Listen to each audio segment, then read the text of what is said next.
Hello guys, দেখুন আজকে আমি চলে এসেছি একটি সুন্দর রেসিপি নিয়ে। এটি হচ্ছে নিরামিষ ঝালমুড়ি রেসিপি।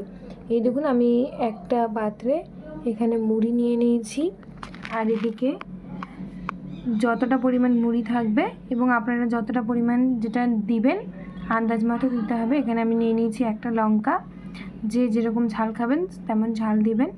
এখানে নিয়ে নিয়েছি কুচনো আদা কুচি কুচি করে নিয়েছি, জিরে নিয়েছি এবং এখানে নিয়ে নিয়েছি শসা কুচি।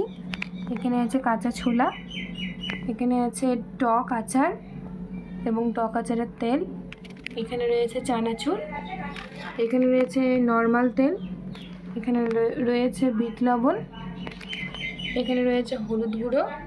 এই সব কিছু দিয়ে এখন আমি মুড়িটাকে মাখিয়ে নিব। মুড়িটা মাখানোর পর দেখুন কেমন লাগে দেখতে। এই যে আমার মুড়ি মাখানো এখানে কমপ্লিট। দেখুন মুড়িটা মাখানো কত সুন্দর হয়েছে। এইভাবে মুড়ি মাখিয়ে আপনারা খেয়ে দেখবেন, আশা করি খুব সুন্দর লাগবে। দেখতে সেই হয়েছে, খেতেও কিন্তু সেই হবে, দারুণ।